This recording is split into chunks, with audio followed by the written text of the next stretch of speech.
bit će vam potreban trening. Da li ste spremni? Šališ se. Reci nam šta da radimo.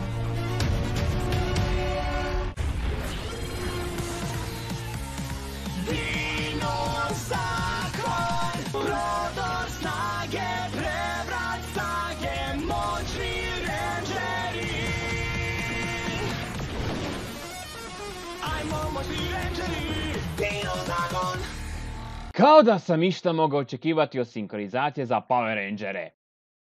Power Rangers Dino Fury, ili kako su ga nazvali, Dino zakon. je dobio srpsku sinkronizaciju koja mi je odmah prema udoj špici nije davala dojam da će mi se svidjeti. Jer ja sam jako osjetljiv na Power Rangere, uvijek sam ih gledao titlovano, je da sam poneke pogledao sinkronizirane, jer eto na televiziji su, pa onda da ih ispratim, ali uvijek sam gledao na engleskom i to je za mene idealan način gledanja. No da malo prosudimo u sinkronizaciju. Ovo je tako žiciranje da nije normalno. Stalno sam se žicirao kad god bi čuo neku stvar koja zvuči dobro na engleskom, ali on je prevode, kao na primjer Void Knight.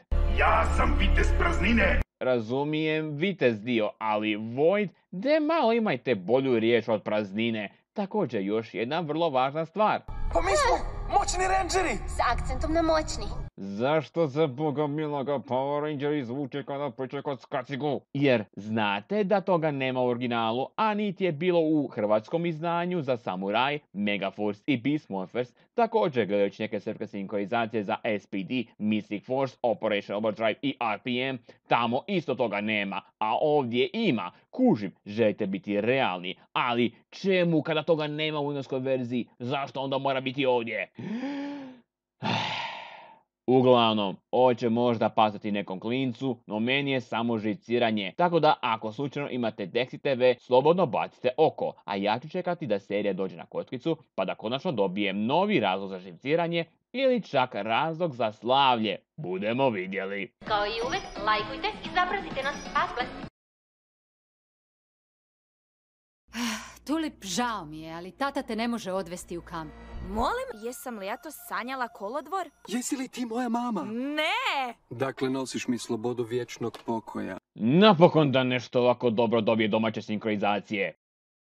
Jep, vaše uši vas ne varaju. Vrlo dobra miniserija Infinity Train dobila naše sinkronizacije. I to kad kažem naše, mislim hrvatska, srpska i slovenska sinkronizacija. Što je jako dobra vijest. Za sada je dostupna prva sezona na HBO Maxu, no vjerojatno će uskoro i ostale. No što ja kažem za hrvatsku sinkronizaciju, pa prema nekim glasovima sam odmah naslutio o kojem se studiju radi. Ovo je radio Net. I to govorim sa veseljem, jer u zadnje vrijeme Net radi vrlo dobar posao. Pa čuli ste kako hvalim He-Mana i evo i Štrumfovi su odradili također i Cupheada. I sve njih su odradili vrlo dobro, ja vam kažem. No općenito sinkronizacija je vrlo dobra, barem u hrvatskom izdanju. Za ostale, ako imate HBO Max, pogledajte ih pa mi javite.